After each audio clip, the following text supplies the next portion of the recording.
The mean of data. हम इसको mean भी कहते हैं, हम इसको एवरेज भी कह देते हैं, हम इसको अर्थमेटिक मीन भी कहते हैं।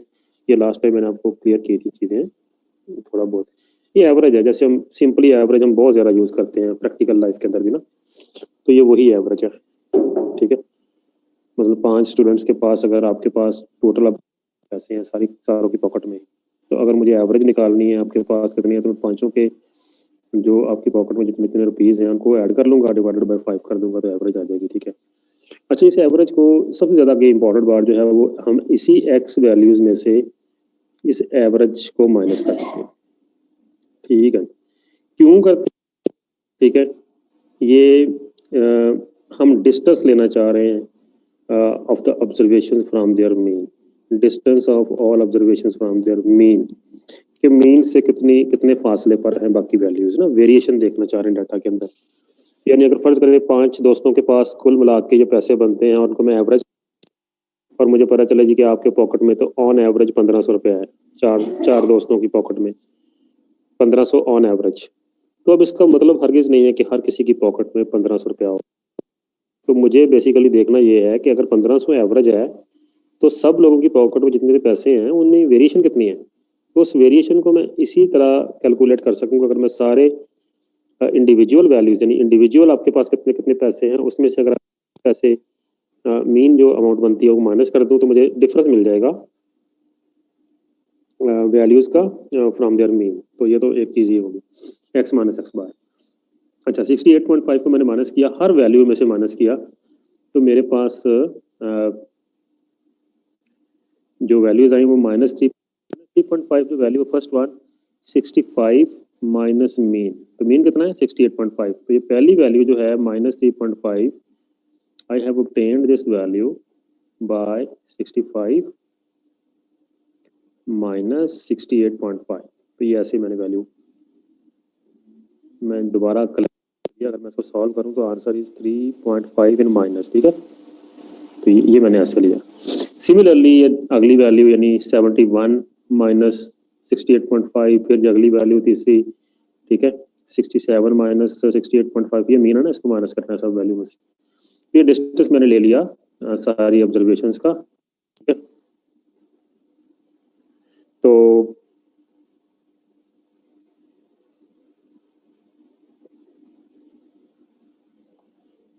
ये मेरा ख्याल आपको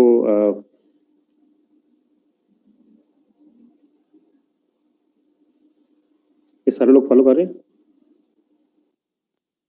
ये स्टूडेंट्स, यहाँ तक कोई क्वेश्चन तो नहीं आपका?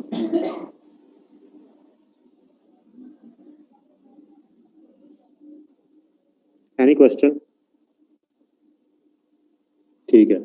अच्छा, इसके बाद जब हम इसको करते हैं, एक प्रॉपर्टी थी अरिथमेटिक मीन की, मैंने बताया था कि अगर आप x माइनस एक्स बार का सम जो है यानी इस कॉलम का, when you subtract mean from each value and then you're going to sum that, ये कॉलम का सम 0 आएगा। ये मैंने कहा था अरिथमेटिक मीन की प्रॉपर्टी है। ये थोड़ा सा रिवीजन चल रही है, इसके बाद मैं आपको आगे लेके चलता हूँ।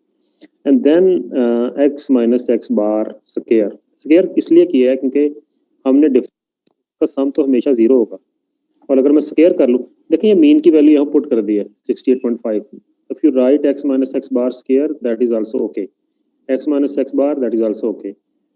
सो ये सिर्फ थोड़ा सा, अच्छा इस वैल्यूज का स्केयर किया तो माइनस वाली वैल्यू भी प्लस हो जाती है स्केयर के अंदर, तो स्केयर हो गया। कैलकुलेटर में आप ले सकते हैं, स्केयर मीन्स 3.5 से ही मल्टीप्लाई कर दिया तो उसका स्केयर हो जाता है, और अगर माइनस है तो पॉजिटिव आ जाएगा, ठीक है। तो यहाँ तक मैंने कहा था, आप देखें इन चीज़ को, ये इस चीज़ को फिलहाल आप छोड़ें। तो x माइनस एक्स बार मैंने किया तो उसका सम आ गया 166, और उसके बाद मैंने आपको एक फार्मूला के अंदर बताया था कि मीन का फार्मूला, अगर आप you want to calculate the mean, जो आपने अभी किया है, that is sum x over n, and if you want to calculate the variance that is s square is equal to, तो ये चीज़ आप माइनस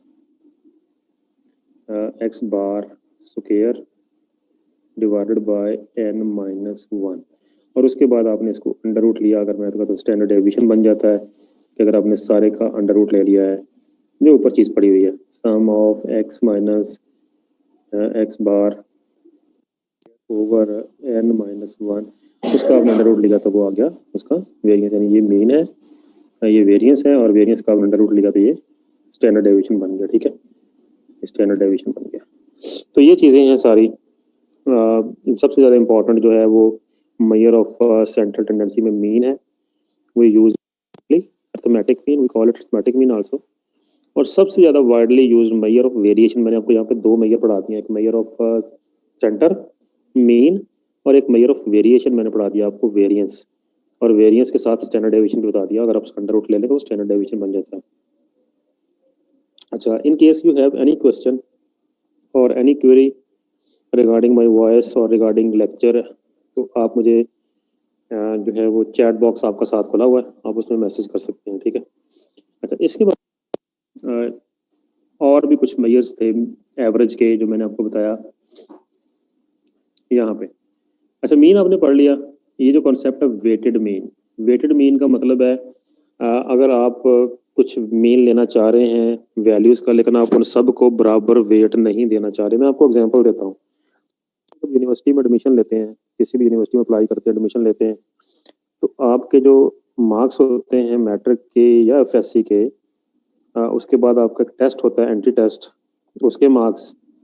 अच्छा, इन तीनों के मार्क्स को बराबर वेटेज नहीं दी जाती, इनकी वेटेज डिफरेंट डिफरेंट होती है।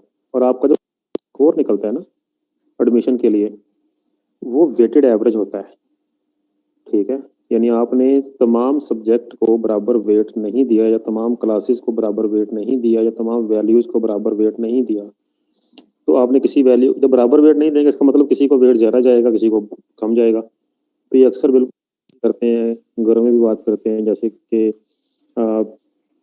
जो छोटे होते हैं बहन भाई, वो अक्सर ऐसे कहते हुए सुने जाते हैं कि जी मेरी बात का तो कोई वेट ही नहीं है, ठीक है ना। तो ये सेम वही कॉन्सेप्ट है कि अगर एक बंदे की बात का कोई वेट नहीं है, इसका मतलब है किसी दूसरे की बात का ज्यादा वेट है। या दूसरे सुनते हैं कि जनाब सब सब कुछ तो ये बड़े भाई की मर्जी से हो रहा है, आप लोग उसी की बात को वेट देते हैं, तो मेरी बात का तो यहाँ वेट ही कोई नहीं लगा, तो मेरा यहाँ बैठने का फायदा ही कोई नहीं है, तो मैं चलता हूँ, इस तरह की बात। तो वेट, ये वहीं से कॉन्सेप्ट है वेट। तो है ये थमेटिक मीनिंग, होगा मीनिंग, लेकिन डिफरेंट वैल्यूज को डिफरेंट वेट के साथ हम मीन करेंगे, अब सेम नहीं है। जो मीन आपने पढ़ा वो दैट वाज इक्वल वेट, अगर हमने इक्वल वेट देना है तो वो आप पढ़ चुके हैं अर्थमेटिक मीन, वो वही है जो हमने पढ़ लिया, जिस सम ऑफ एक्स। तो इस तरह करते हुए अगर हम ये करें, sum of x over giving equal weight to all observations, right, we are giving equal weight to all observations.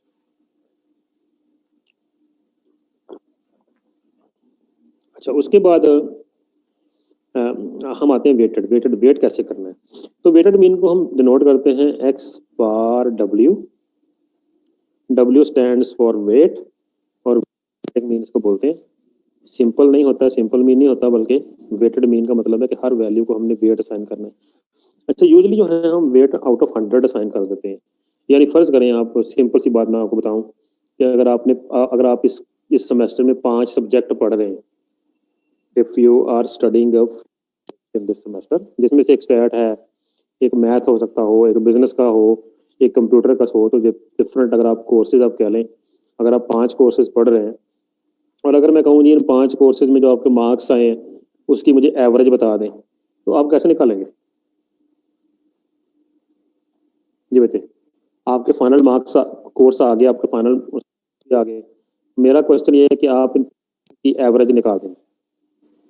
यानी 5 आपने कोर्स पढ़े एक सेमेस्टर में, उनके फाइनल मार्क्स आए, और I just wanted to know the average marks of 5 subjects. तो मेरा क्वेश्चन ये है मासूम सा कि मुझे 5 सब्जेक्ट के मार्क्स की एवरेज चाहिए, तो कैसे लेंगे? सिर्फ 5 के मार्क्स सम करेंगे और 5 पे डिवाइड कर देंगे। ठीक हो गया। जो सब्जेक्ट 1 के फर्ज करें आपके मार्क्स आए हैं आउट ऑफ 60, चलो लगाते हैं, ये आगे 43। सब्जेक्ट 2 में, अब मैं सब्जेक्ट लिख रहा हूँ, कोई इसमें मैं बाइफिकेशन नहीं कर रहा, इंग्लिश का है किसका है, तो आपके आगे 49 support. Subject 3 you got 39 marks, ये आउट ऑफ 60 में लगा रहा हूँ, फर्ज कर लें आपने सारे 3 चार के पढ़े हुए हैं, हो सकता है इसमें कोई 80 का भी हो वैसे आपका, तो you got 52 marks, and then subject 5 is equal to let's say 34। तो ये आपके पास वैल्यूज आ गई। अब 5 वैल्यूज 1 2 3 5, ये डाटा वैल्यूज है, इनका हमें मीन चाहिए। ये 5 सब्जेक्ट जो हैं हम इनको अभी तक इनकी कोई इनका रोल नहीं है। तो हम करते क्या हैं, हम इस डाटा को हम एक्स कह लेते हैं, अभी जब हमने काम किया हम इसको एक्स कह लेंगे। X stands for marks of student, किसी एक स्टूडेंट के मार्क्स हमने कहा ये डाटा है। अब हम इसका टोटल कर लेते हैं क्योंकि हमें और हम अगर एक्स बार कर लेते हैं, ठीक है, तो वो तो sum of x over n हमें फार्मूला का पता है। We can have mean like this, ये तो हम इसका मीन ले सकते हैं, ठीक है। हम इनको ऐड कर लेंगे वैल्यूज को, तो ये करें तो ऐड जरा इसका मीन निकालें। तो ये आपको एक बड़ी ज़बरदस्त चीज़ यहाँ से मैं जो है वो आपका कॉन्सेप्ट क्लियर हो जाएगा। +49 +39 +52 ऐड करें कितना बनता है? Total is 270। देखिए आपके पास भी ये आ रहा है, ये आपको मोबाइल के कैलकुलेटर में या कहीं भी कर सकते हैं। तो इट इज 217 by 5, ठीक हो गया। अब इसको जब 5 पे डिवाइड करेंगे तो उसका क्या आ जाएगा, वो मीन आ जाएगा, दैट इज 43.4, ठीक है, ये इसका मीन आ गया। Yes, sir. आपने पांचों सब्जेक्ट का के निकाल लिया। अच्छा, आपने सब्जेक्ट को नोट नहीं किया, यहाँ पर आपने वैल्यूज ली हैं, यू डिड नॉट नोटिस कि किस सब्जेक्ट की वैल्यू ऐड करते वक्त आपने कोई ख्याल नहीं किया कि ये किस सब्जेक्ट की वैल्यू, सब्जेक्ट 1 है, 2 है, 3, आपने इसको केयर ही नहीं की। आपने जस्ट वैल्यू उठाई 1 2 3 4 5 उठा के आपने उसको ऐड किया, ये टोटल आया, आपने इसको डिवाइड किया 5 पर तो उसका मीन आया, ठीक है। क्यों बच्चे ऐसे किया आपने? अब एक चीज करते हैं यहाँ पे, मैं कहता हूँ इन पांचों सब्जेक्ट को हम बराबर वेट दे के देखते हैं। ये मीन आपने नोट कर लिया 43.5। I just want to give sorry different weights, मैं इनको डिफरेंट वेट देना चाहता हूँ सब्जेक्ट्स को। मैं कहता हूँ यार कि एक सब्जेक्ट है वो इतना इंपॉर्टेंट नहीं है मेरे लिए, ठीक है, मैं इसको वेट देना चाह रहा हूँ, मैं वेट को डब्ल्यू से लिख लेता हूँ। फॉर एग्जाम्पल ये एक सब्जेक्ट है, आप बिजनेस की डिग्री कर रहे हैं और आपको माइनर के अंदर इंग्लिश, फर्ज करें इंग्लिश पढ़ाया जा रहा है, 3 इज इंग्लिश। और ऐसे ही आप एक सब्जेक्ट है वो बिल्कुल बिजनेस का है, तो ये रेलेवेंट टू बिजनेस, फर्ज करें ये मार्केटिंग का है। Subject 1 is marketing, subject 2 is suppose finance, subject 3, subject 4 is suppose आपका है स्टैट कर लें, सब्जेक्ट 4 स्टैट का है और सब्जेक्ट 5 सपोज इट्स मैथ। तो ये 5 सब्जेक्ट मैंने बाइफर्केशन लिख दी है अब इसकी, ठीक है। अब ये सब्जेक्ट 1 2 3 4 5 नहीं है, अब मैंने इनके नाम लिख दिए, मार्केटिंग है, स्टैट है, मैथ है। अच्छा, अगर तो मैं आपको कहूँ यार कि इनको बराबर वेट देना है सबको, तो कैसे वेट लिखेंगे? वेट मैंने कहा यूजुअली आउट ऑफ 100 लिख लेते हैं हम, या आउट ऑफ 1 भी लिख लेते हैं। तो आउट ऑफ 100 फर्ज करें मैंने लिखना है, आउट ऑफ 100 लिखूं तो इसका मतलब बराबर वेट का मतलब है कि सबको 20% मिल जाएगा। 5 है ना ये, तो मैंने 100 को डिवाइडेड बाय 5, तो मैं ये इक्वल वेट दे रहा हूँ सबको, ठीक है। 100 को डिवाइडेड बाय 5 इक्वल वेट मिल गया और इसका टोटल 100 होगा क्योंकि आपने 100 में से वेट असाइन किए, so the total of this would be 100। मेरा ख्याल है बात फॉलो कर गए आप। Assigning each subject equal weight. अच्छा, अब इस करना है कि इंग्लिश को मैं कम वेट देना चाह रहा हूँ सपोज, और मार्केटिंग को मैं उतना ही ज़्यादा वेट करना चाह रहा हूँ। मैं कह रहा हूँ यार सब्जेक्ट मार्केटिंग का है और मार्केटिंग को 25% वेटेज दो आप ज़्यादा, यानी आपका बिजनेस के रेलेवेंट डिग्री है वो, और इंग्लिश आप कम वेट कर लो उसको, ये ठीक है। आपने देखा होगा अगर आप सब्जेक्ट को कम वेट देते हैं तो आप उस क्रेडिट आवर कम होते हैं उसके ना। 2 क्रेडिट आवर का सब्जेक्ट पढ़ा एक आपने, एक आप 4 क्रेडिट आवर का सब्जेक्ट पढ़ रहे हैं, दोनों के वेट बराबर तो नहीं ना होते, ठीक है। एक को आप ज़्यादा वेट दे रहे हैं, आप एक वीक में 4 क्लासेस पढ़ रहे हैं उसकी, और एक की आप एक वीक में 2, डिफरेंट हो गया ना उसके। तो आपने 25 टोटल, फिर ये 100 ही रहा, ठीक है। और एक आप और यहाँ पे चेंज 4 यू वांटेड के जी, अब यहाँ पे जो है वो ये चीज़ कि you want to assign finance also more weight, और आप कह रहे हैं जी उसको भी आप 25% देना चाह रहे हैं, फाइनेंस और मार्केटिंग को, ठीक है। और दूसरा आप कह रहे हैं ठीक है यार ये ऐसा करो कि मैथ का जो है या स्टैट का जो है या मैथ का जो है वो इतना रेलिवेंट नहीं है इस डिग्री में, ठीक है।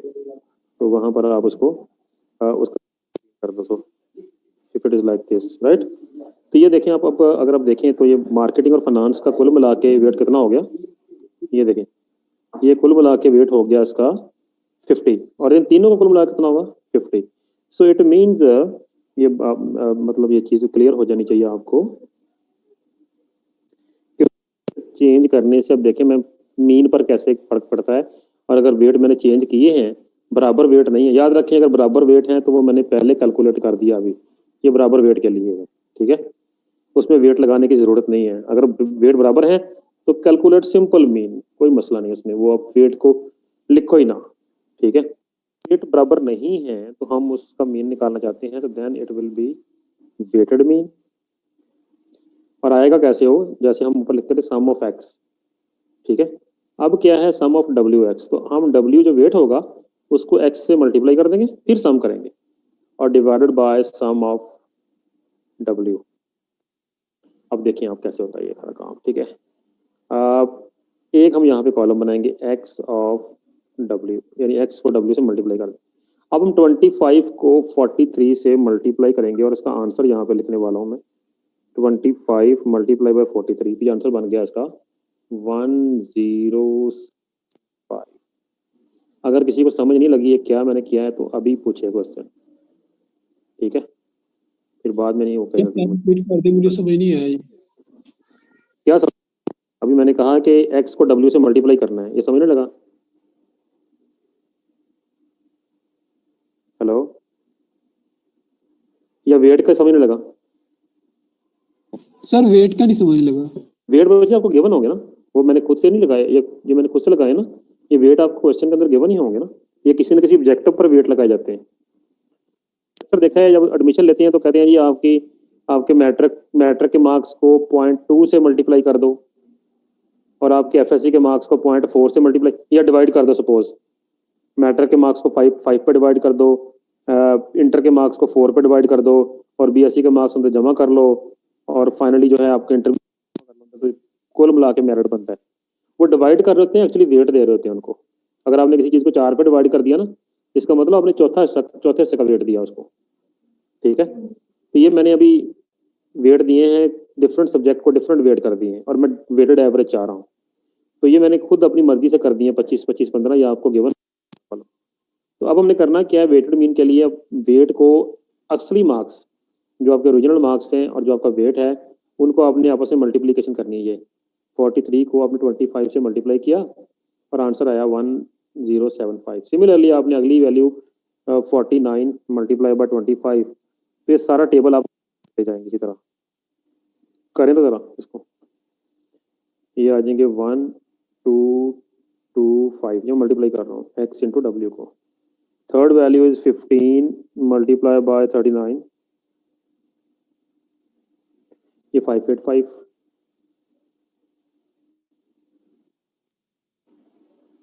अच्छा, उसके बाद 52 है एक सब्जेक्ट में मार्क्स, उसको मल्टीप्लाई बाय 20, तो ये बन गया 1040, एंड फाइनली 34 मल्टीप्लाई बाय 15, तो ये बन गया 510।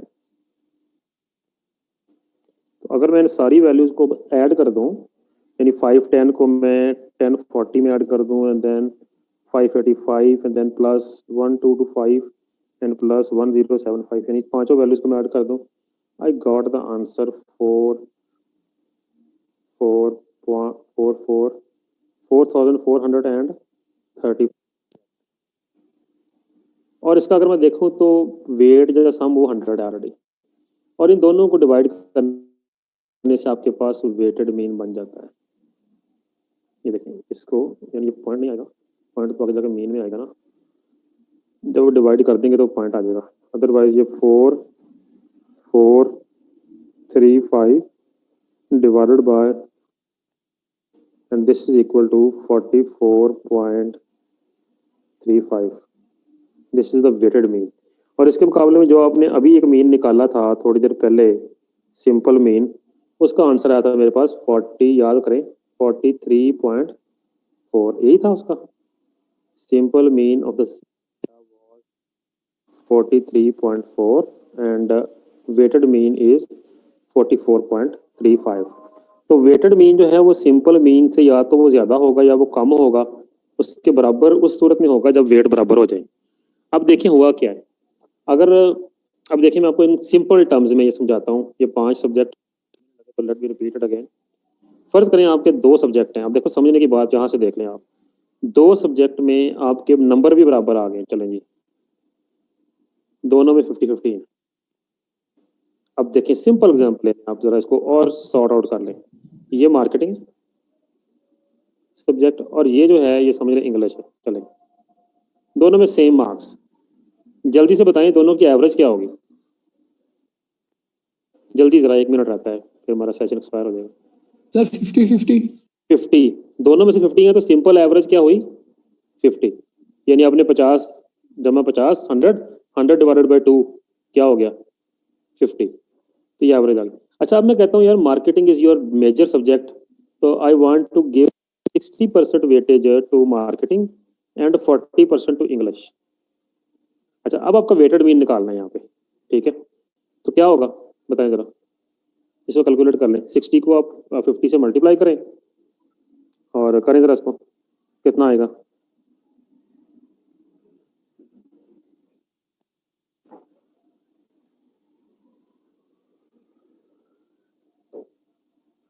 फिफ्टी आएगा, ठीक है। ये क्यों हो रहा है, क्योंकि आपके मार्क्स ज़्यादा हैं। अब मैं थोड़ा सा एग्जांपल इसको चलिए मैं अगले सेशन में आता हूँ, ये एक्सपायर होने वाला है। आप अगले सेशन में सारे लोग ज्वाइन करें, हम यहीं से स्टार्ट करते हैं।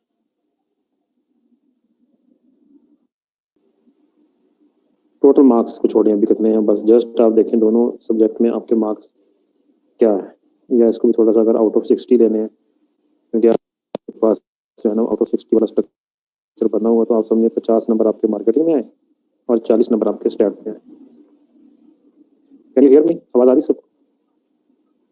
So for example, I need to calculate the simple average, and simple average is equal to x bar is equal to sum of marks in both subjects divided by number of subjects, and sum of marks in both subjects are 90, and there are 2 subjects, so 90 divided by 2, this is equal to 45, so 45 is your average marks. Now consider for a moment that you just want to give more marketing than stat. You just wanted कि जी हमारा major marketing का है, stat is a minor subject, so I need an average marks where marketing may be more preferred, एक subject को ज़्यादा preference देना चाह रहे हैं आप। तो अब इसको अगर फर्ज करें ज़्यादा कितनी देना चाह रहे हैं, दिस डिपेंड्स अपॉन ऑब्जेक्टिव, और ये आपको गिवन ही होंगे, ठीक है। ये आप अगर खुद से भी कर रहे हैं तो बेस्ड ऑन ऑब्जेक्टिव। तो मैं कहता हूँ जी 60% weightage is for marketing and 40% weightage is for stat. तो एक तो देखिए मैंने परसेंटेज टर्म में बात की है, ठीक है, और एक अगर मैं 60% वेटेज देना चाह रहा हूँ बेसिकली, तो क्या प्रोपोर्शन देना चाह रहा हूँ मैं, प्रोपोर्शन 0.6, ये आपने अच्छी तरह पढ़ लिया, relative frequency and percent frequency and 0.4, ये मैंने इस साइड पे लिख लिए हैं proportions. You want to assign 60% weightage to marketing and 40% to stat, ये 2 नंबर मैंने इस साइड पे लिख लिए हैं। 60% को मैंने 0.6 लिख लिया है, 40% मैंने 0.5 लिख लिया है, ठीक है। अच्छा अब देखें आई वेटेड मीन, तो मुझे चाहिए है x bar weighted, and you know the formula of weighted mean is sum of w x divided by sum of w। अच्छा उसके बाद देखिए अब हम यहाँ पे देखें w को x से मल्टीप्लाई कर देंगे, एक नया कॉलम क्रिएट कर लेंगे यहाँ पर, जैसे पहले हमने किया। ये 2 भी मैंने एग्जांपल इसलिए लिए कि इसकी इंटरप्रिटेशन और आपको फर्क समझ लग जाएगा जल्दी। तो just multiply 60 with 50, the answer be 3000, ठीक है। आपने 60 को 50 से मल्टीप्लाई कर दिया, the answer is 0। अच्छा आपने 40 को 40 से मल्टीप्लाई किया, the answer is 1600 ले। अच्छा ऐड कर लें तो आपको पता है कि क्या बन गया, 4600 डिवाइडेड बाय 100। 100 क्यों किया है, क्योंकि वेट का सम जो है वो 100 है, आपने 100 में से वेट असाइन किया है, and just solve it, you will get the answer 46। अब आपकी क्लास में पूरी क्लास क्वेश्चन है, आप बताएं इसका वेटेड मीन बढ़ क्यों गया है? सिंपल मीन था 45, वेटेड मीन है 46, क्यों बढ़ा है? जरा इसके ऊपर सोचें और अभी मुझे रिप्लाई करें। मैं आपको ऑप्शन देता हूं अनम्यूट करने की।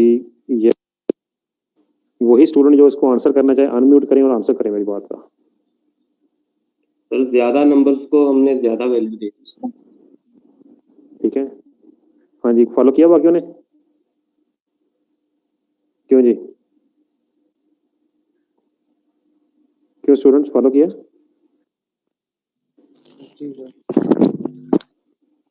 और कोई? वो तो ठीक है, वेट सेम नहीं है, वो तो ठीक है।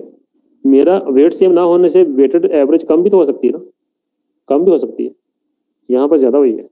वाई? सर अगर कम नंबर्स को हम वेट ज्यादा कर दें तो फिर आप मुझे ये बताएं, ये फर्ज करें ये आपके मार्क्स हैं, मार्केटिंग में आपके 50 आए, स्टैट में आपके 40 आए, और कहीं मेरिट बनना है और मेरिट में मार्केटिंग को वो कह रहे हैं ज्यादा इंपॉर्टेंस देंगे हम, तो आप फायदे में जाएंगे या घाटे में? सर अगर मेरे मार्केटिंग के नंबर ज्यादा हुए तो फिर मैं फायदे में जाऊंगा। ये वही हुआ है, एग्जैक्टली वही हुआ है। मैंने वेटेड मीन निकाला है और मैंने मार्केटिंग को 60% वेट दिया, इसका मतलब मैंने ज्यादा इंपॉर्टेंस दी है मार्केटिंग को, तो इसलिए आपका जो मीन है वो सिंपल मीन से बढ़ गया है, तो आप फायदे में गए। अच्छा, ऐसा कोई स्टूडेंट जिसके मार्केटिंग में नंबर कम होते और स्टैट में ज्यादा होते, ठीक है, तो सर जिस वो तरह एडमिशन लेते हैं तो उन्हें पता है कि एवरेज स्टूडेंट्स के मैट्रिक में नंबर ज्यादा होते हैं, वो मैट्रिक को 30% देते हैं, कम वेट करते हैं। जी, वो होता है डिपेंडेंस उसकी, देखें कितनी पुरानी डिग्री हो गई है, अब जितनी पुरानी डिग्री होती जाएगी वेट कम होता जाएगा ना, जो जो आपकी फ्रेश डिग्री उसको ज्यादा वेट। कोई भी एडमिशन प्रोसेस है, कोई जॉब प्रोसेस है, तो इस तरह हम डिफरेंट वेट करके अगर एवरेज निकालें। अच्छा, दूसरी मैंने चीज लिखी थी यहाँ पर, वो फिर जब मैंने आपको अलाउ किया तो वो फिर एनोटेशन में चली गई। 0.4 ये मैंने लिखा था, 0.6 और 0.4, कि अगर आपने एक सब्जेक्ट को 0.6 दिया है वेट और दूसरे को 0.4 दिया है, तो अगर आपके देखें वेटेड मीन निकाल लेना आपने, ये देखें, तो अगर आप प्रोपोर्शन की टर्म में वेट दे रहे हैं, प्रोपोर्शन का मतलब ये है कि उसका सम 1 होगा ना, अगर परसेंट की फॉर्म में दे रहे हैं उसका सम 100 होगा, अगर प्रोपोर्शन की टर्म में दे रहे हैं तो उसका सम 1 होगा। तो आप देखें आपके पास जो मार्क्स थे, 50 मार्क्स आपके थे मार्केटिंग में, 50 मल्टीप्लाई बाय 0.6, मार्केटिंग के वेट को उसके साथ मल्टीप्लाई प्लस 40 मार्क्स आपके थे स्टैट, मल्टीप्लाई बाय 0.4। अब इसको भी अगर सॉल्व करें तो you will get exactly the same answer, ठीक है। तो बेसिकली बात करने की ये है कि अगर आपके पास प्रोपोर्शंस हैं, उनका सम 1 हो रहा है, तो देन आप उन प्रोपोर्शंस को x से मल्टीप्लाई कर दें और ऐड कर लें, तो आपका निकल आएगा मीन, वेटेड मीन। और अगर आपके पास प्रोपोर्शन 100 वेट है तो आप मल्टीप्लाई करके निकाल लें। यहाँ पर एक example exactly same like example solve भी किया, look, can you see that? ठीक है, अब इसमें एग्जैक्टली जो है वो निकाला गया है। यहाँ पे थोड़ा सा करेक्शन कर लें आप, ये W नहीं है, ठीक है, मेक योर करेक्शंस, ये सिर्फ x बार है। देखिए formula sum of x over n, तो ये है सम ऑफ x, इस वैल्यू को उठाया और 4 सब्जेक्ट हैं उनको डिवाइड कर दिया, तो दिस इज द मीन, ठीक है। And similarly we got weights. अब देखिए यहाँ पर वेट मैक्सिमम किसको गया है, केमिस्ट्री को, मिनिमम किसको, को, और ये वेट के साथ ये x मल्टीप्लाई करके और ये सारा ये weight mean, this is what we have already discussed, right. अच्छा, उसके बाद आते हैं हम, इसको एक एग्जांपल है यहाँ पर मेरे पास, ये लुक, चलिए यहाँ पे आए, ये टेबल देखें आप, सिर्फ जस्ट फोकस द टेबल।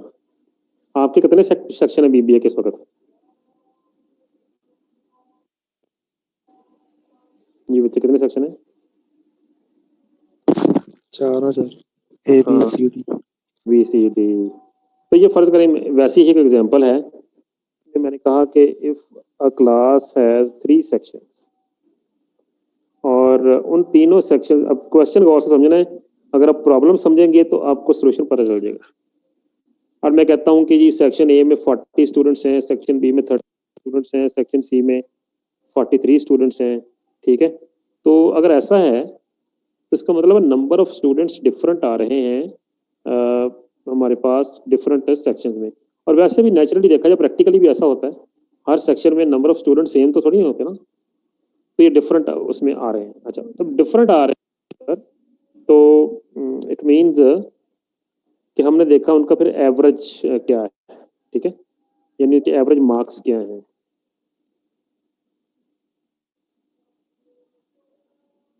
ये ले, तो हमने देखा उनके एवरेज मार्क्स क्या है, तो पता चला जी कि सेक्शन ए के स्टूडेंट्स के एवरेज मार्क्स जो हैं वो किसी भी सब्जेक्ट में, सेक्शन बी के स्टूडेंट्स के एवरेज मार्क्स 58 हैं और सेक्शन सी के स्टूडेंट्स के एवरेज मार्क्स जो हैं वो 61 है। In any subject average marks कह लें, एवरेज हाइट कह लें, एवरेज वेट कह लें, एवरेज एज कह लें, कुछ भी वेरिएबल है ना उसकी एवरेज है। तो मैंने यहाँ पे हाइट लिखा हुआ, तो मैंने कहा जी सेक्शन ए के स्टूडेंट्स हैं 40, उनकी एवरेज जो है वो 62 है। सेक्शन बी के स्टूडेंट्स हैं 37, उनकी एवरेज हाइट 58 है। सेक्शन सी के स्टूडेंट जो है 43, उनकी एवरेज हाइट जो है वो 61 है। आई नीड, अब मैं चाहिए क्या, ये देखें ऊपर पढ़े जरा, I need overall mean height of all students, overall mean height of the student, यानी इसमें मैं चाह रहा हूँ कि मेरे पास ये जो सारे स्टूडेंट हैं 40, 37, 43, इन सब की मुझे एवरेज चाहिए, मुझे अकेले अकेले सेक्शन की एवरेज नहीं चाहिए। सो अकेले अकेले सेक्शन की एवरेज गिवन है और मुझे कंबाइंड करने को बोला गया है कि भाई आप इसको कंबाइंड कर दो, ए बी सी सेक्शन छोड़ो, मुझे बताओ कि जो हमारे पास टोटल स्टूडेंट हैं ए बी सी के, उनके एवरेज हाइट कितनी आती है। तो प्रॉब्लम अंडरस्टैंड हो गया।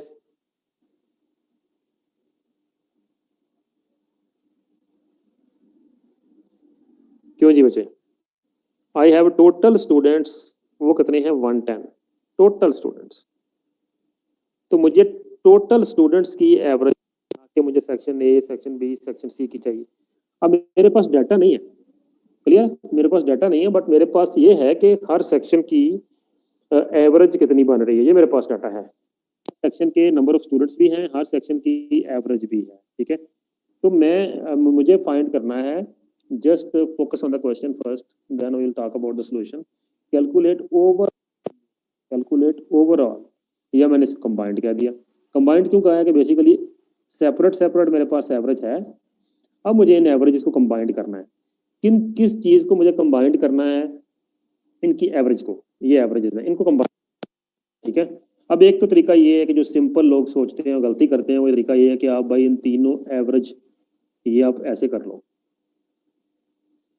क्योंकि आपने इनको कंबाइंड करना है, आप तीनों को मल्टीप्लाई करो, सॉरी ऐड करो और 3 पर डिवाइड कर दो। जी, कितने स्टूडेंट्स जो हैं वो समझते हैं कि ये सही तरीका है?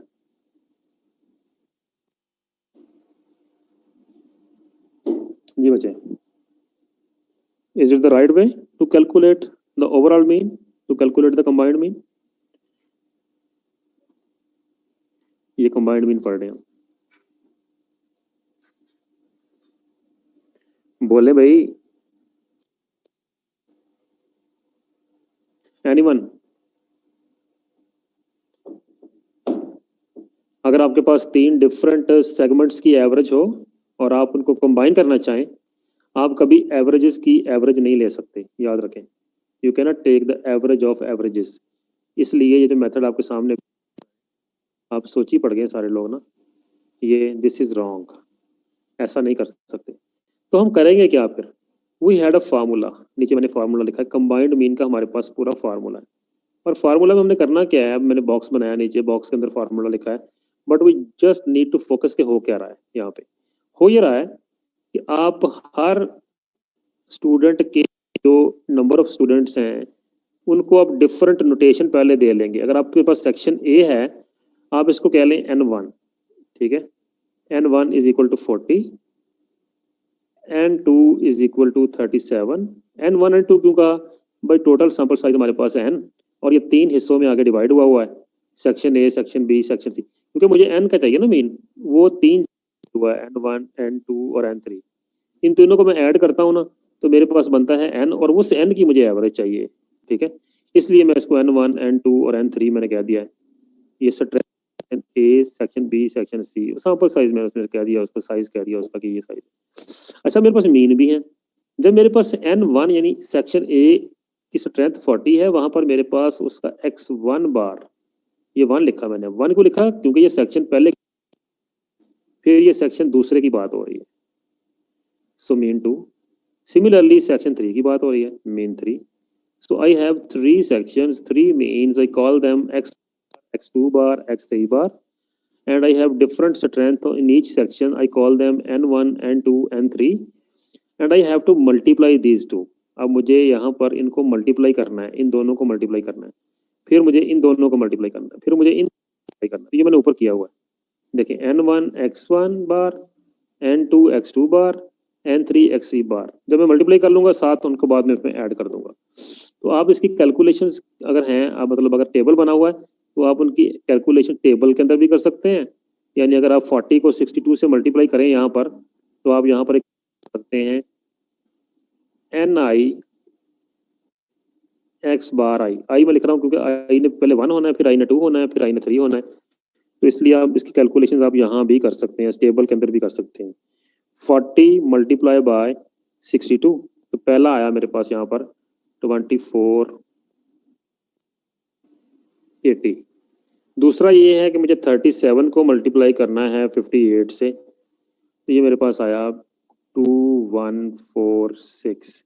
और थर्ड कैलकुलेशन इज कि मुझे 43 मल्टीप्लाई बाय 61, तो आई हैड वैल्यू 2623। ये ठीक है। अब इनको मैं तीनों को ऐड कर लूंगा, मुझे क्योंकि मैं तीनों को ऐड करूंगा तो मुझे ऊपर वाला वैल्यू मिल जाएगी ना, एक्स कंबाइंड मीन की। ये कंबाइंड मीन है, पहले वाला था weighted mean. Weighted mean is something else, combined mean is something else. तो ये 2480 प्लस ये पहली वैल्यू ना 2480, फिर उसके बाद प्लस 2146, फिर उसके बाद थर्ड वैल्यू 2623। तो हमने इसको ऐड किया, मेरे पास आंसर यहाँ पे बनता है 7249। तो मुझे ये 7249 जो है वो ऊपर आ गया, मेरे पास रेशो के ऊपर आ जाएगा, और डिवाइडेड बाय तीनों सैंपल्स को ऐड करूंगा, यानी 40 प्लस 37 प्लस 43, तो मेरे पास बन गया 120 का सैंपल साइज ना। ये तीनों को ऐड करें तो 120 बनता है, 120 का सैंपल साइज बन गया। तो बेसिकली मैंने किया क्या है, 72 डिवाइडेड बाय 120, ये मैंने काम किया, तो मेरे पास आ गया है कंबाइंड मीन। जब मैं इसको करता हूँ 7249 divided by 120, I got the answer 60.40, 60.4 अगर आपने 1 digit. So this is how you calculate combined mean. Combined mean is used when you have means of different segments and you want to combine them to one mean. You will not take the means of mean, it will be a wrong answer. ये ऐसे नहीं आप कर सकते, ठीक है। Mean of mean नहीं ले सकते आप, क्योंकि उसमें डिफरेंट स्ट्रेंथ होती है। इसमें मैं अगर आपको बिजनेस की फील्ड में आके थोड़ा सा इसको एग्जांपल दूं, ऐसा हो सकता है कि आपको बता फूड टेक्सटाइल के मुलाजमीन की फर्ज करें एवरेज सैलरीज जो है 50,000 हैं, और एक और डबल एस जो इब्राहिम ग्रुप है उनके एम्प्लॉइज की एवरेज सैलरी जो है वो 60,000 है सपोज, और फिर एक और ग्रुप है उसके एम्प्लॉइज की एवरेज सैलरी जो है वो फॉर एग्जांपल 55,000 है। तो आपको कहा जाए जरा ओवरऑल एवरेज निकालें इनकी, ये मसूद टेक्सटाइल इब्राहिम और 3 ग्रुप की ओवरऑल एवरेज निकाल दे, तो आप कंबाइन करेंगे। फिर देखिए, हो सकता है एक फर्म अपने मुलाजमीन को तनख्वाहें बहुत ज़्यादा दे रही, लेकिन उसके फर्म के मुलाजमीन ही कम हो, तो फिर ओवरऑल एवरेज के वक्त वो सारी चीज़ें काउंट हो जाएंगी, ठीक है। तो this is the way of calculating the combined mean. अच्छा, इसके बाद कंबाइंड मीन के बाद ये 3 क्वेश्चन आपके टास्क के साथ मैंने इसके आंसर दिए हुए हैं, ये आपने ट्राई कर लेना है इसको। और अब आ जाइए इस एग्जाम्पल पर। इस एग्जाम्पल में आपके पास दूसरी 2 एवरेजेस हैं, इनको मैं जल्दी से बता देता हूँ। They are very simple. अगर आपके पास एक्स की वैल्यूज़ हैं गिवन और आप निकालना चाह रहे हैं उसका ज्योमेट्रिक मीन, और ठीक है, अब मीन की बात हो गई, दोबारा मैं अर्थमेटिक मीन की बात नहीं करूंगा। We will talk about geometric mean and harmonic mean. अच्छा, हार्मोनिक और ज्योमेट्रिक मीन में आपने सारी वैल्यूज का लॉग लेना है। तो तरतीब से चलते हैं। X values are given, just take the log of each value, ठीक है। और आपने जब लॉग लिया, कल log of 3, log of 5, log of 6, तो आपके पास डिफरेंट वैल्यूज आई, आपने उनको डेसिमल में लिख लिया। जैसे log of 3 is equal to 0.477, similarly log of 5 is equal to 0.7। तो ये log लेके आप इसका सम कर लें, 5.6567 इसका आंसर आ गया। सिमिलरली अगर आपने हार्मोनिक मीन निकालना है तो आप इस x का रेसिप्रोकल ले लेंगे। रेसिप्रोकल मीन्स 1/x, यानी अगर आपके पास x3 है तो इसका रेसिप्रोकल होगा 1/3, ये उसका रेसिप्रोकल होगा, ठीक है। तो इसका मतलब है कि हमने पहले लॉग लिया, उसके बाद हमने रेसिप्रोकल ले लिए, ठीक है। रेसिप्रोकल वाला जो टोटल है ये वाला 1929, ये हार्मोनिक मीन में यूज होगा, और लॉग वाला टोटल जो है ये ज्योमेट्रिक मीन में यूज होगा। तो इसका मतलब है डाटा जो गिवन होगा आपके पास, if you want to calculate the geometric mean you will take log of each value, और अगर आपको हार्मोनिक मीन निकालना है you will take the reciprocal of each value. जरा इस टेबल को देखें, मैं आपको दो मिनट के लिए जरा कैलकुलेशंस को और फार्मूलाज को मैं आता हूँ दोबारा, जस्ट वेट।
हेलो, और साथ आंटी को फोन करो, आंटी को बुलाओ, मैं आ रहा हूँ।